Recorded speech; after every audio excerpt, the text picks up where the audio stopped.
Dr. Milton Friedman.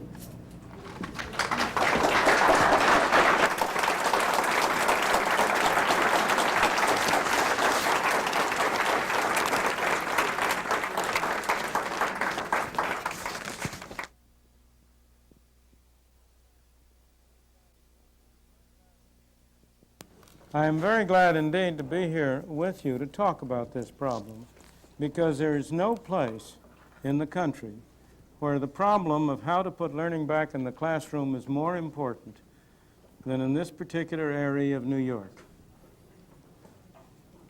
I need spend no time whatsoever on the proposition that the state of schooling, elementary, secondary, higher schooling in the United States is deplorable.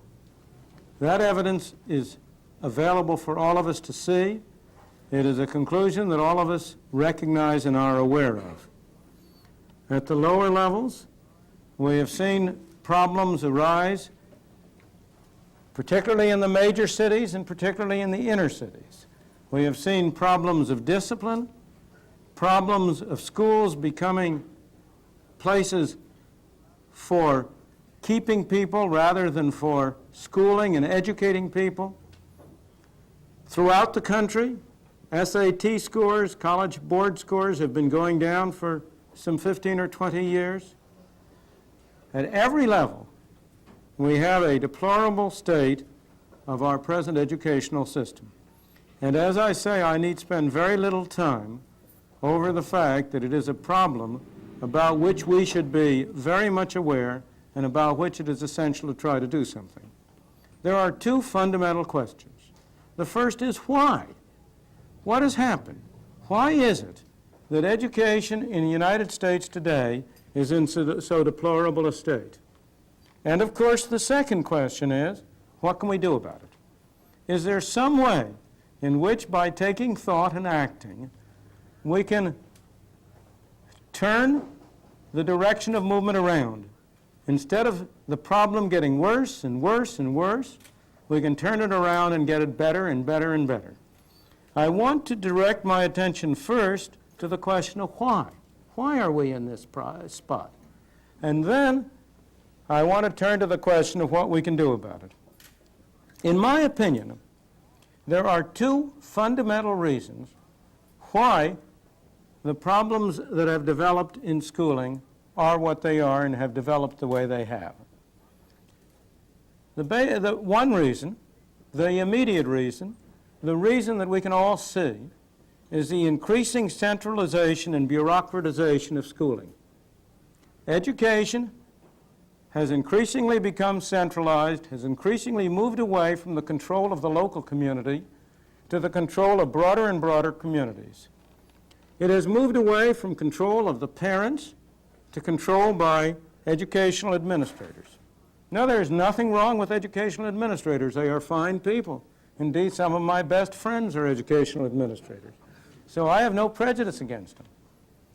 But as in every area, the question is the ultimate task of schooling the children running the administrators? Or are the administrators running that task? Who's in the saddle? This tendency toward increasing centralization and bureaucratization is the direct way in which the schooling problem has become worse. But it reflects a deeper force. On a deeper level, what it reflects is a change in the basic philosophy in our society on the relation between the individual on the one hand and the society on the other. I believe that in part what is happening in schooling is a manifestation of a force that is having effects on a much broader area over many other phenomena.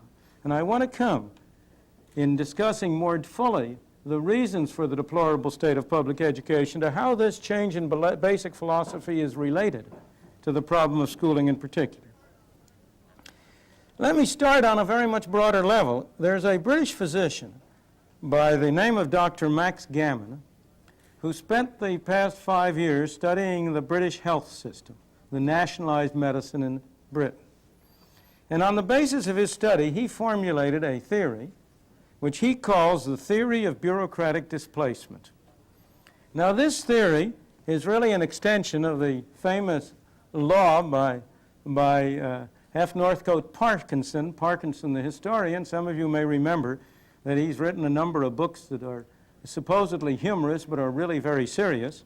And the major thrust of his law, of Parkinson's law, is that work expands to fill the time available. Another version of it, another element of it, is that spending always increases to exhaust whatever funds are available. Dr. Gammon's version of it is a rather different one. In his version of it, he says, in any large bureaucratic organization, useless work tends to displace useful work.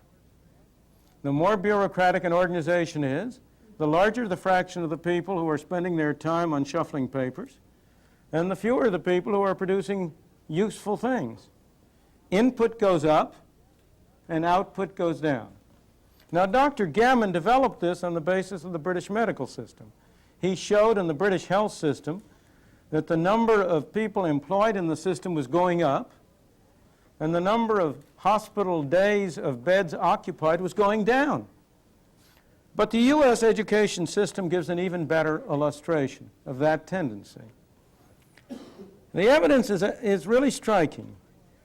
In the 5 years from 1971, the school year 71-2 to the school year 76-7, in that 5-year period, the total professional staff in all schools in the United States, this is for the United States as a whole, the total professional staff went up 8%.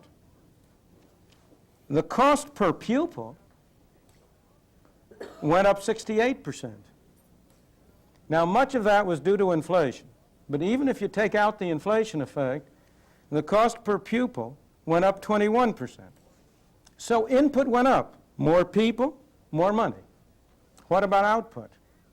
Well, the number of students went down 4%. The number of schools went down 4%. And needless to say, if instead of looking only at measures of quantity, you were also to look at measures of quality, the quality of the output went down too. The SAT scores, the scores on college board exams, the scores on all sorts of common tests show that the performance has been declining. Similarly, reading levels in the elementary and secondary schools have been going down. The level of math performance has been going down. So here you have 5 years in which you're spending more to hire more people, and on the other side, the number of students you're teaching and the number of schools you're teaching is going down, and the quality is going down. I do not have strictly comparable figures for New York City, but I have some for New York State, and Babette was good enough to provide me with a few for New York City just before. For the nation as a whole, the cost per pupil in 5 years went from $829 per pupil per year to $1,395 per pupil per year, to $1,400. That's countrywide. In the state of New York, it is $1,991. In New York City, it is $2,700.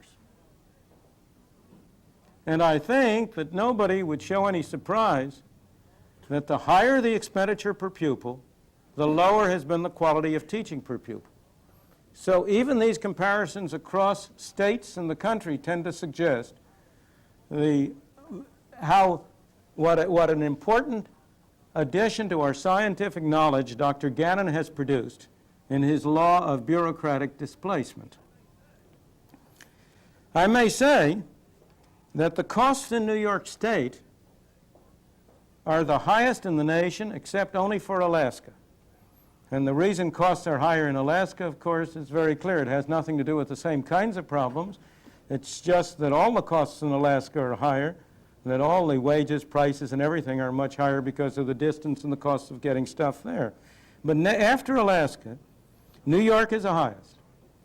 Now, it will come as no surprise to you that the next highest state in the nation is my own home state, Illinois. And I guess there is perhaps little argument that New York and Illinois, and especially New York City and the city of Chicago, and especially in those two cities, in the poorest areas, in the areas of black occupation, black residency, that those areas have among the lowest educational quality in the nation. So you'll have a crystal clear illustration of the tendency that the more you centralize authority and bureaucratize it, the more it costs you to produce less and less. Now, what about the relationship between centralization on the one hand and bureaucracy on the other? Well, in the same 5-year period, the number of school districts went down 10%. Number of schools, number of pupils went down 4%. The number of school districts went down 10%. You were continuing the process towards centralization, bigger school districts. Again, I don't have the figures for the exact same period, but for a slightly earlier period, an earlier 5-year period, the teaching staff went up 14%.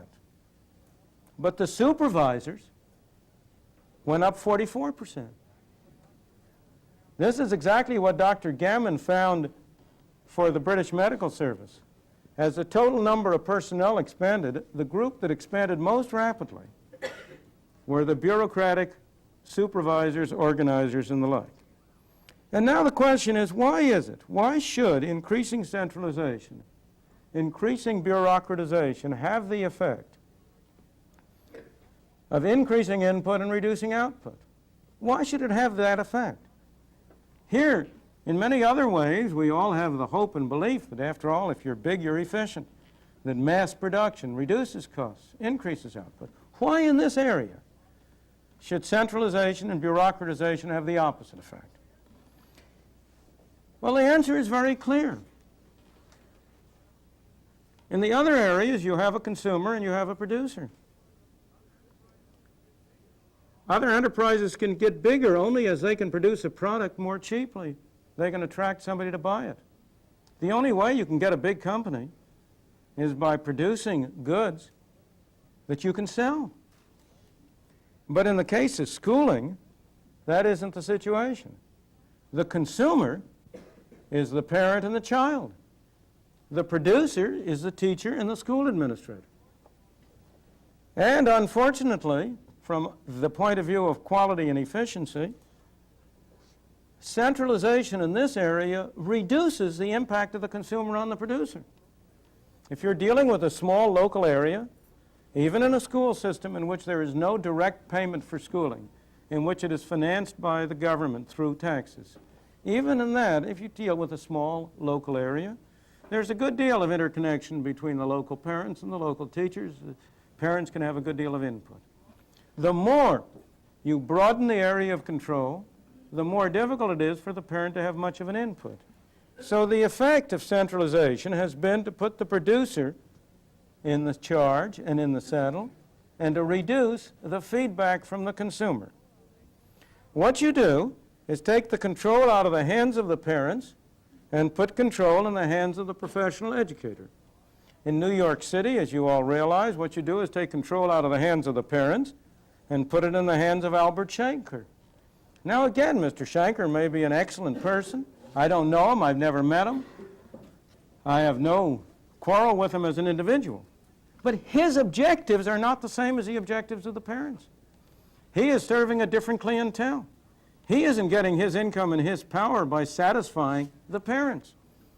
He is getting his income, his power, and his clientele by satisfying a very different group with very different objectives. This phenomenon is not at all special to schooling. Wherever government bureaucracy takes over, costs go up and quality goes down. That's no less true of the post office than it is of the schooling system. It's no less true of garbage collection than it is of the schooling system. You know, there have been a number of studies made of this kind of phenomenon. Many cities around the United States have private garbage collection. That is to say, people pay privately to private firms to collect their garbage. A number of studies have been made comparing the costs of that private garbage collection with the cost of garbage collection when it is done by a municipality. The answer always turns out to be the same. It costs just roughly twice as much to do it by a municipality as it does to do it by private means. Again, if you look at the post office, it's hard to find any area in our society in which the quality of the product has shown less improvement over the last 100 years than in the post office. In fact, I think there are many people who would say the quality of the product has gone down, not up. And the cost has certainly gone up. The cost, there are very few items that the consumer buys whose price has risen as much as the price of mailing a first-class letter. Costs have gone up, quality has gone down. Again, there's a small town in Arizona which has a private fire department. It's a private enterprise fire department. The costs of fire protection in that town, Scottsdale, Arizona, are roughly half the costs of municipal fire protection in those towns that have municipal fire protection. A study was made some time ago of the efficiency of clerks in handling pieces of paper in the Social Security office in Washington and in a private insurance office. And lo and behold, the clerks in the private insurance office did twice as much work in the same amount of time as the clerks in the government office. Again, this isn't because government employees are bad people. They're not. They're human beings like you and me. It isn't because the private people are better people. They're not. It's because in the case of the private arrangements, the customer has something to say. In the case of the governmental arrangements, the customer has very little to say and the producer is in the saddle. If we go back to our educational problem, note that the complaints about the quality of education are least in the small towns, where there is the closest connection between the parents on the one hand and the way the school is conducted on the other, and are greatest in the large towns, in the inner cities in particular, where the administration and running of the schools are most separated from the parents. Now let me turn to my more fundamental reason. Why is it that the role of government in education has been increasing? Why is it that the parents have been given less control and the administrators more? And the increasing role of government in education is true not only at the elementary level, not only at the secondary level, it's also true at the university and college level. Fundamentally, I believe, it reflects it's part of a general shift from the philosophy of individual responsibility that prevailed in the 19th and early 20th century to an increasing belief in social responsibility. The view of the 19th century view was that an individual was fundamentally responsible for himself. It was up to him to make his way in the world. He was responsible for his success, and he had to bear the responsibility for his failures. Of course, everybody realized then that an individual was much affected by the circumstances of the society, that an individual who was fortunate enough to be in the United States could do a lot better with his life than an individual who was born in India or in Africa or in a less developed country.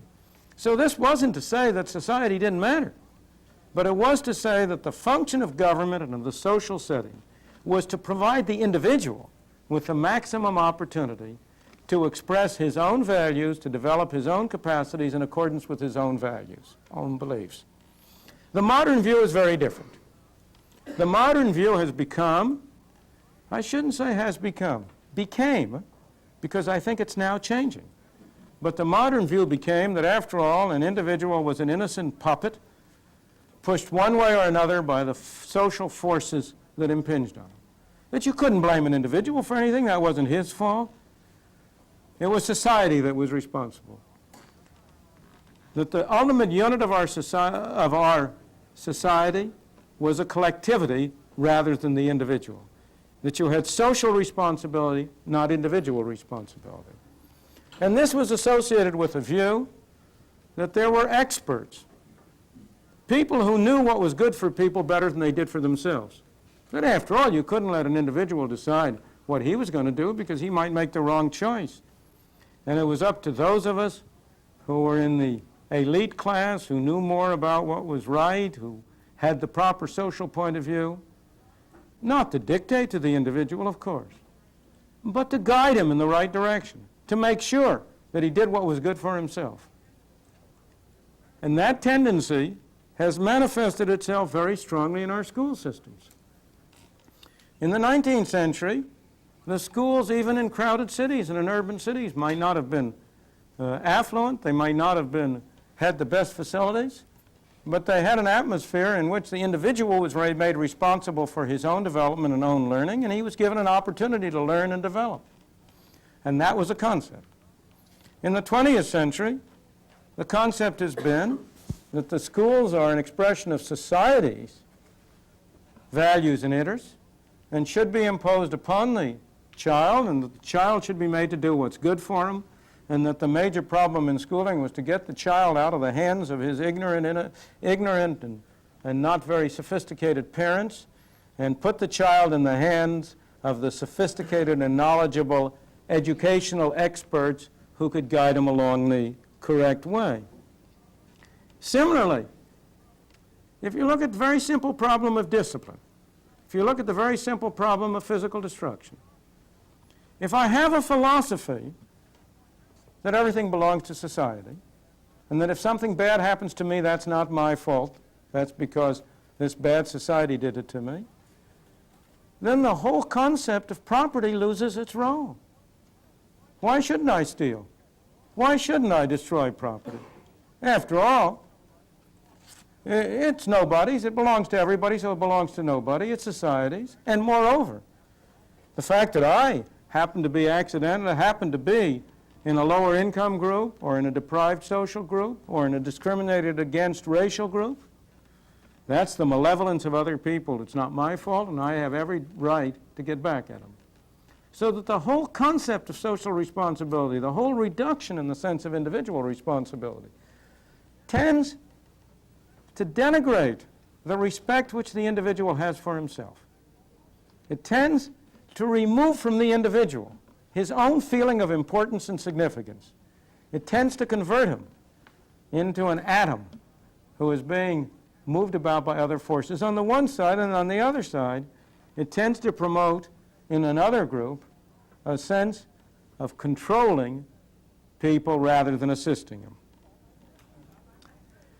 This, I may say that this shift in philosophy has been accompanied, therefore, for obvious reasons, with a shift in the whole concept of America from the concept of the melting pot to the concept of ethnic separatism. The 19th century conception was that we should become a unified nation by all of us as individuals, partaking in a common culture, a common heritage. The whole justification for governmental public schooling was in order to provide a common framework so you could have citizens who could harmoniously exist together in a single, free, democratic society. The concept today has tended to go in the other direction. I believe in a very diverse society. I believe it's highly desirable to preserve variety and diversity and different kinds of things. But it has to be a variety and a diversity within a uniform set of standards, a uniform set of institutions, ideas. What can we do about it? Let me turn to the second and the more immediately important point for action. The answer to what to do is very simple. There is no difficulty in saying what changes would alter beyond belief the character, quality, and climate of education. But the problem of how to get that done is not easy and not straightforward. The crucial problem, the problem that I feel most frustrated about, is the political problem of getting done what needs to be done. The way to bring learning back into the classroom, the way to make sure that schools are responsive to the needs of the children they have in their classroom, is to give parents more power, more control over their own children's schooling. The parents have the greatest interest in their own children's schooling. They are the ones who are involved. They are the ones who should have the power to control the kind of schooling their children have. Some of them, if they got the power, would make a mess of it. Of course. But a mess is now being made on a much broader scale. But most of them would not make a mess of it. I think that there has been a terrible tendency for some of our intellectual community to underestimate both the interest and the capacity of the citizens with whom they deal to do something for their own children and to improve the kind of opportunity that their children have. Now, how can you give parents more power? Here's a very simple scheme for doing so. It's a scheme that is very old, that I personally happen to have been trying to recommend and propose now for over 20 years. It's called the Voucher Plan. And this plan is a very simple one. It says you're a parent, you're sending your children to school, the government is providing public schools for your children to go to. If you decide if you would like to send your child to another school, a private school, you're saving the city money.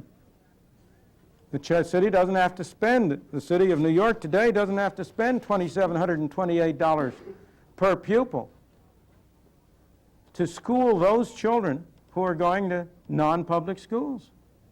Well, therefore, the city should say, very well, if you relieve us of the expense of schooling your child, we will give you a voucher, a piece of paper, worth a certain sum of money, which you may use for one purpose and one purpose only, to pay the cost of schooling your child in any school you want to go to.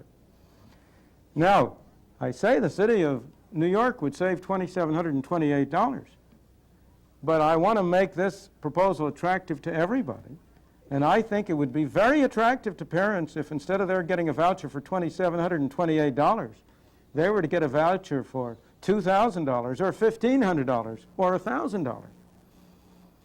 In the usual rule, I would estimate that to have schooling provided privately of better quality would cost half as much, so that if you gave parents $1,500, they would be able to acquire with that better schooling than they're now getting for the $2,700 that is being spent on their account.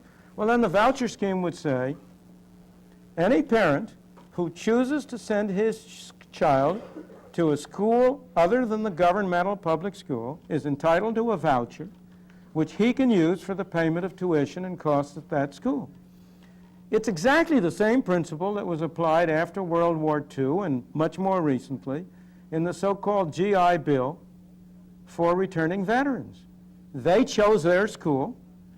This was at the college level. They went to the University of Chicago, or they went to Notre Dame, or they went to NYU or City College, or wherever they went to, and they were entitled to receive, as long as they could show they were going to school, they were entitled to receive so much per month. In that case, the voucher covered not only tuition, but also living expenses.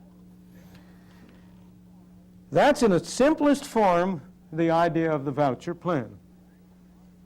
I may say, it does not in any way raise any problem about the quality of the schools. Because if you think of private schools that might be established for this purpose that don't exist, they would have to satisfy present requirements. Under our present compulsory education laws, no school can be treated as a school whose students satisfy that law unless it meets certain minimum standards. So I'm not touching a thing about that. Those minimum standards would stand. But what you would have instead would be that parents would be able to control the school their children went to. If they liked the public school, they could send them to the public school. If they didn't, they would have another alternative. Now let me note that today, those of us who are lucky enough to be in the upper income classes have that choice. We can send our children to private schools because we can afford to pay twice for the schooling of our children. We can afford to pay once in taxes and then say, okay, that's going to go down the drain. We'll pay a second time by sending our children to a private school. But those in the lower income classes and those in the middle income classes, for the most part, do not have this same opportunity. They cannot afford to pay twice for schooling. They are now paying through the nose in the form of taxes, and they cannot afford again to pay directly. Now, many parents in the lower and the middle income groups have made tremendous personal sacrifices in order to do that, in order to pay a second time. But I believe it is fundamentally an invasion of their rights, a violation of their rights, to force them to engage in that kind of sacrifice for that purpose. What this proposal for the voucher scheme does is to make available to lower and middle income parents the same range of alternatives that those of us in the upper income classes have now. Now, what good would the voucher plan do? It would do exactly the same good that competition does in every other area. How do you get good quality products in other areas? What is it that keeps supermarkets trying to serve its customers? Why is it that we have had an enormous improvement in the quality of supermarkets in the past 20, 30 years, but we've had a deterioration in the quality of schools? Look at what's happened in the area of hi-fi. You take any area. What produces an improvement in quality is a competition among different people for the custom of the citizen. And what would the effect of the voucher plan would be to introduce competition in schooling. In addition, the effect of the voucher plan would be to hold down costs. Now, let me note that the effect of the voucher plan would be to improve the public schools as well as the private ones, because public schools would lose their customers. Now, they have a captive market. Their customers, their clients, or should I say their prisoners, have nowhere else to go. Give them some competition. Make them shape up or close down. If under a voucher scheme they continue to offer poor schooling, well, then the parents will take the children out and send them to private schools, and the public schools will have to contract and close down. In reaction to that, the public schools would have an enormous incentive to improve the quality of their education. Now, I have discussed at great length elsewhere the virtues, the problems, the arguments for, the arguments against the voucher. I only want to cover them here today in very brief compass because I want to devote what time I have left to why the voucher plan is so difficult to get adopted. I may say only that the voucher plan would resolve every present critical problem in the school system. It would resolve the problem of discipline. You do not have discipline problems in schools to which parents have voluntarily chosen to send their children. You compare today commercial trade schools which train people for a vocation, and the people who go there have to pay for training. They have no discipline problems, because if the customer there, if the student is spending his own money, he wants to get his money's worth. And similarly, if you have the parents and the children who are spending money that is available to them, you won't have a discipline problem. If you do, parents will pull their children out and send them somewhere else. Second place, the voucher plan would solve the integration problem. The fundamental obstacles to integration, in my opinion, have been the desire of parents to maintain the quality of their schooling their children get. It has not been fundamentally the racial problem. In any event, in a voucher plan, you would have other factors that would enter in that would simply take the place of the whole integration problem. Parents would be free to send their children to whatever kind of schools they wanted, and know what would happen. All schools would not be the same. Some of them would concentrate on vocational activities, and parents whose children were interested in that would go to those schools. Some of the schools might concentrate on the arts. Some might concentrate on the sciences. I don't have a good enough imagination to figure what would be the whole variety of kinds of schools that you would develop. If you look at the variety we have developed in every other area, do you know that we spend as much more in this country on schooling than we do on foods? More on schooling than we do on restaurants? There's no shortage of variety of restaurants. There are restaurants for every appetite, for every taste. Turn the forces of competition and the incentive of that volume of money free, and you will have schools of every variety appealing to every taste to serve every need. The voucher plan would solve the busing problem. There might very well end up to be more busing, but it would be voluntary, not compulsory, because parents would then bus because they wanted to send their children to a superior school or to a school that was more nearly suited to the particular interests or problems of that child. So as I say, I think that this plan would resolve all of our present critical problems and would not itself raise any other problems of major importance. But as I say, I have discussed all those advantages and disadvantages elsewhere, and I want to go rather to the question.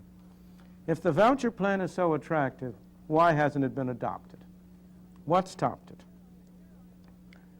And here I have had a great deal of personal experience on this subject, and I have been increasingly frustrated, increasingly aware of the difficulties. During the late 1960s and early 1970s, a group in Washington at the Office of Economic Opportunity and later the Institute of Education was very much interested in trying to promote experiments in voucher schemes. And they offered money for experimental voucher programs. They offered to fund the costs of designing them, of setting them up, and of meeting the initial costs. Quite a number of states and cities expressed an interest. The one I was closest to was New Hampshire, because it happens to be near my second home in Vermont, my summer home in Vermont. The head of the New Hampshire Board of Education, the governmental, not the, I'm not using the right term. He was not the civil servant in charge of education, but the top political official in charge of education, was absolutely sold on the voucher scheme. He was determined to put it through, and he worked his head off to try to get it by. Washington made grants. A half a dozen different cities initially expressed an interest in it. It was never tried anywhere. Why? Because of the effective and determined opposition of the educational bureaucracy. Over and over again it was stymied, not by the teachers, but by the educational bureaucrats. And the reason was very simple. They could see that this would destroy their power. This is a straightforward issue. If parents can choose, then administrators cannot dictate. If schools have to shape up or shut down, well then they are under real pressure to conform to the demands and the tastes and the desires of their students. And so wherever this has come up, the educational administrators have opposed it. That happened in New Hampshire. It happened in Connecticut, where there was a group, a town, Hartford I think it was, I forget the exact town, in which the superintendent of schools, in this case an educational bureaucrat himself, was strongly in favor of it. But he could not persuade his teachers or administrative staff. The only place in the country where there was even a vestige of a voucher experiment was in a small town in California called Alum Rock. And it was a fake. It wasn't a real honest-to-God voucher experiment because all the choices were restricted to public schools. What it turned out to be was a way in which the educational administrators were very imaginative, and they saw an opportunity as the way they could get some extra federal funding. And they did, but even so, the program was interesting, because what they did was to establish within the public school system a variety of sub-schools. And they established an arrangement under which parents had some measure of choice about which school their child went to. And the evaluation which was made of that experiment by the Rand Corporation subsequently came to the conclusion that there had been a distinct improvement in the quality of education and in the satisfaction of the parents with the system.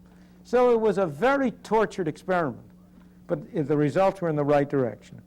Now, in my opinion, the political problem is dramatized by the inner cities. That's why I'm so glad to be talking right here. Because I believe that's where vouchers would do the most good and where we need them most.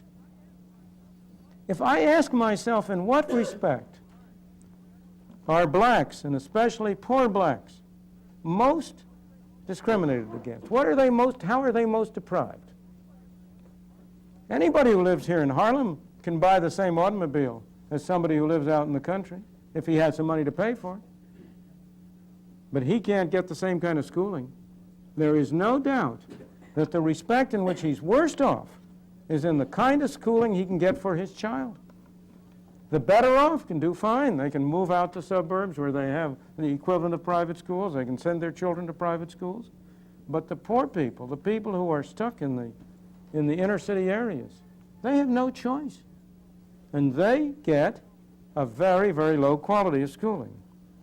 And yet, I have tried over and over again, in my own city of Chicago in particular, where I have had more contacts, to try to interest leaders of the black community in promoting and pushing the voucher scheme. And I have almost always failed miserably. Why? All of these leaders whom I am talking about, almost without exception, send their own children to private schools. Just as, on the national level, most of the white legislators who have been most stridently in favor of compulsory busing send their children to private schools. So why have the black leaders opposed? The answer is crystal clear. As long as the schools are governmental, as long as they are financed and administered by political entities, they are a source of political power. They are a way in which the politically ambitious can improve their lot. On the other hand, no black leader in an inner city can make political hay out of supermarkets. If you had a voucher system and you had a widespread system of private schools, you no longer would have any political leverage through the school system for patronage, for influencing votes, for having influence in other areas. And as a result, I have found it extremely difficult to interest the leaders of the black communities in Chicago. Very often, many of them will express an interest and say it's a fine idea, but I never hear anything further from it. It drops like a rock into the ocean. But the picture is not completely dark by any manner of means. As the educational problem gets worse and worse, there is more and more clamor to do something about it. Not only here in New York, but throughout the country. Parents have become increasingly concerned and increasingly active in trying to get some change. The emergence of this group here in New York is a great source of hope. Equally, I know of at least 2 national organizations that have developed for the purpose of getting a greater degree of freedom for parents to control the schooling of their children. There's a CEF, the Citizens for Educational Freedom, which started in St. Louis, now has a national office in New York. There's the National Association for Personal Rights in Education, started in Chicago by Professor Frank Brown at Loyola University.